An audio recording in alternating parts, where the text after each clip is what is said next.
Ay no, sa mga gipit ng budget, sa mga nagtitipid na gustong makabili ng mga branded t-shirt, may Jordan, merong Zara, merong Supreme, marami kayong makikitang branded na t-shirt tsaka pantalon dun sa loob, yan sa taas.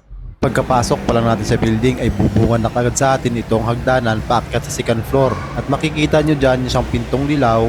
Yan na yung pinaka-entrance papunta doon sa mga bilihan ng murang damit. Pagkapasok pa lang ay bubungan na kagad sa atin itong Nike, no? Napakamura lang, nasa halagang 299 pesos ay meron ka ng Nike na damit, no? Legit branded Nike talaga ang mga damit na yan at murang-mura lang sa halagang 299. May mga sizes din sila dyan at iba't ibang kulay, iba't ibang design ng Nike Air. Kahit iti-check mo isa-isa ay makikita mong meron talaga silang wash tag na gawa talaga ng Nike, made in USA pa. Yung ibang Nike kasi made in China. Kahit legit na Nike ay made in China, pero ito made in USA ang mga Nike na ito. Meron din dito mga Balenciaga, napakadami. Sa halagang 349 meron ka ng Balenciaga na damit. Voice over ko na lang pala itong video natin dahil nga sa pagkakataong ito ay napakalakas ng kanilang sounds dito sa loob habang namimili kami, no? Kaya tinanggalan ko na ang audio para hindi tayo makopyright. Dito ay may nakita din tayong Hugo brand na sa halagang 299 pa rin. Kapresyo lang ng mga Nike, no? Napakarami niyan dito, napakadaming kulay, iba-ibang kulay, iba-ibang sizes. At meron pa tayong nakita dito na Supreme. Napakaganda ng mga print at talagang napakakapal ng tela. Talagang legit na legit Supreme ito. Kung kadalasan sa atin, pag naghahanap tayo ng branded na mura, ay pumupunta tayo sa ukay. Pero dito, ang mga damit na ito ay hindi pa nagagamit. Talagang brand new ang mga damit na ito. Ito kasi yung mga damit na galing sa mga mall na hindi na nabibenta. At ang iba naman dito ay yung mga display item, no, na dinadala dito para ibenta. Kung ikaw naman ay babae at napapanood mo itong video natin ito, huwag kang mag-alala, ay mayroon din para sa inyo dito. May mga duster, dresses, at saka mga panlakad, pantulog na dress, no? Meron din dito mga polo shirt na pambabae. Murang-mura lang. Ayan, napakarami. Different sizes, different style, different color. Napakadami yan, puro pambabae sa side na to. Ayan, kung makikita nyo, mga branded yan. Meron pa ditong alo na sa halagang 249 ay may along t-shirt ka na. Mga pambabae ito, may sleeveless, meron din crop tops, at meron din sila dito mga blouse, no, para sa babae. Kung mayroong branded, meron din namang hindi branded, no? Napakarami din dito. Pero napakaganda ng quality. Sulit na sulit kapag dito ka namili. Mga pambata, marami din. At mga pantulog, mga pangnanay, no? Duster, mga damit na mahahaba, napakadami dito. At murang-mura lang. Sa halagang 149, meron ka ng dress. Ayan, kahit mga dress na para sa party, pwede-pwede dito. Meron din pang-simba, pang-samba, panggala, panlakad at pambahay, no? Napakadami dito. Meron din mga pantulog. Hindi mawawalan dito kung anong gusto nyo, kung anong style ang gusto nyo. Halos meron lahat dito. Ayan, basta wag nyo lang kakalimutan pag pumunta kayo dito. Tips ko lang sa inyo, magdala kayo ng marami pambili dahil sa hindi talaga kayo mapapatanggi dito pumili, no? Napakadami, napakaganda ng quality ng mga damit dito. Talagang mapapabili ka kapag nakita mo mga items nila dito.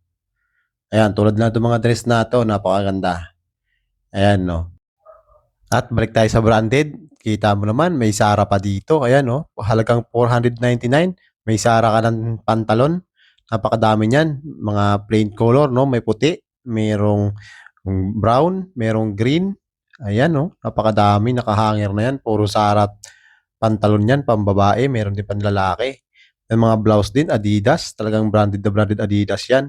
Sa halagang 199, may Adidas na t-shirt ka na branded yan. May wash tag pa yan, no? Napakaganda. Ayan, no, napakadami. Mga crop top shirt para sa babae, no? Ayan, no. Napakadami. Talagang ubusan ng pera kapag pumunta kayo dito. Ano, may brush ka pa. Saan ka pa dyan? Mga Europe, ano yan? Brand, 599. Ay, meron ka ng branded na pantalon, no? Ayan, hindi ka magsisisi pag kayo pumunta dito. Talagang mapapabili ka ng madami. Ayan, kita nyo naman yan. Oh, meron pa ditong mga, anong brand ba to? Wutang. May nakalagay Wutang. Ito sa tingin ko hindi na sila branded. Ito Adidas, napakadami dito mga Adidas. Uniqlo, Nike, Air Jordan, Supreme, at mga iba pa. Alo, Vriska, Hugo. Napakadami niyan dito. Ayan, tulad na lamang nitong Uniqlo blouse, no, para pambabae. Dating 1,290, ngayon ay 399 na lang dito sa kanila. Yan ay dating 1,290 sa Uniqlo, no. Napakagandang mga blouse niyan, pambabae. Ano, para sa inyong mga misis, girlfriend or nanay. Ayan, no, napakaganda niyan. Mga plain color, no, iba't ibang kulay ng mga blouse yan. Napakadami. At napakaganda niya mga yan. Dahil brand new blouse yan, hindi pa yan nagagamit tulad sa ukay, no. Ayan, may mga polo shirt pa. Ito naman panlalaki. Meron pa ditong t-shirt, panlalaki at pambabae. Uniqlo din. 199 mga t-shirt, no? May Uniqlo ka na. Ayan, napakadami niyan. Kung dress naman ang hanap po, napakadami dito. Ayan, no? Mga bulaklakin. Meron mga plain color. At dito, 149 lang. Meron ka ng dress. Napakagandang dress, no? Ayan, napakaganda. Talaga namang matutuwa yung mga nanay nyo dito kapag pinasalubungan nyo ng ano, no? Dress. 99 pesos. Mayroon ding 99 pesos. Oh. Dress. Ayan, 199. Karamihan dito sa mga dress na simple lang. Hindi sila branded. Pero napakaganda ng quality. Maganda rin ang tahi. 99 lang. Ang iba naman ay 199. May dress ka na. Ito naman parang robe. Ayan, yung makakapal. Pero parang hindi siya bagay sa Pinas. Pang malamig yan eh. Pang winter. So, kaya hindi masyadong nabenta. Walang masyadong tumingin. Ayan, at mayroon para palang Gap dito na naliligaw. Oh. Ayan, oh, napakaganda ng mga Gap t-shirt. 249. Meron ka ng Gap na t-shirt. Makakapal. May wash tag pa yan. Ayan, no? Talaga namang branded na branded. Legit na ano yan. May DKNY pa, oh. Saan ka pa niyan? 199 lang. Ayan, napakamurang-mura na niyan. Mga branded t-shirt yan. At lantakin mo naman, oh. Meron pa pala dito si Jordan. Nakapagbenta pa ng kanyang t-shirt dito. Ayan, oh. Air Jordan yan. Napakamahal niyan sa mall. Pero dito, tingnan natin kung magkano ang price. Oh, pintahan natin. Ayan, 299 sa Air Jordan. Napakagandang t-shirt niyan. Ayan, oh. At actual kong pinuntahan yan, ako po yung naniningin yan. Hindi lang ako nakabili dahil wala tayong budget para dyan. Iba yung pakay namin. So, talagang legit na mga Air Jordan yan. At may mga wash tag. Yung tatak, kung titingnan mo, talagang made in USA yan. Ayan, oh, 299. Napakakapal ng tela. Ayan, pagka gusto nyo sadyain yan, puntahan nyo, maaabutan nyo pa yan. Nagawa ko yung video niyan. Ngayon ay April 15. So, kung mapapanood nyo tong video na to at gusto nyo bumili ng t-shirt, yan, maaabutan nyo pa yan dahil sa April 15 pa naman. Bukas ay 16.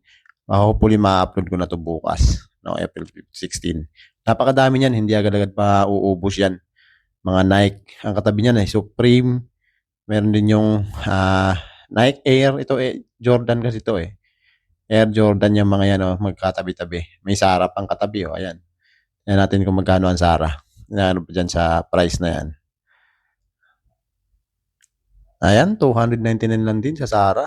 Panlalaki yan. Ayan, oh. May hashtag pa. Tingnan mo naman yung hashtag. Talagang legit na legit. No? Zara talaga yan. Ayan guys, no, so dito tayo sa Marikina, along Marcos Highway lang ito, no? Boundary na ito halos ng Antipolo. Marcos Highway, along Marcos Highway, Super 8, no? May building ng Super 8 dito sa Marikina. Ayan sa likod natin, nakikita nyo. Yung packet dyan, ayan. May mga bumababa na tao dyan. Dyan yung mga bilihan ng mga mura-murang branded na damit, no? May sapato, ay may, walang sapatos, may damit, pantalon, tsaka yung mga pang-girls, no? Ayun yung pangalan ng store nila. Fashion Point. So, dyan sa taas. Second floor. Ayan. So, napakadami niyang mapagpilian dyan. So, tapos dito na naman sa labas. Ayan na yung sa harap natin. Ayan yung Marcos Highway. Kabahan yan. Ayan yung Marcos Highway. So, kaduktong yan ng Marilaki. Ano? So, ayan sa may footbridge na yan. Dito yan sa may Fashion Closing nakalagay. Oh, laki oh. Fashion Clothing Warehouse. Nasa loob niyan. Ayun naman katabi nung sa ay Super 8. Ayan, pasok kayo dyan sa loob. Ayun yung entrance to. Ayan, tapos may paradahan din ng motor dito. Paradahan ng sasakyan. Tapos may footbridge dito na kulay blue. So, ayan lang yan dito sa Marikina along Marcos Highway, no? Dito nyo makikita, napakadaming branded na mga damit dito. Ayan, mga gusto naghahanap ng murang branded t-shirt dyan. Dito nyo lang matatagpuan yan sa Marikina.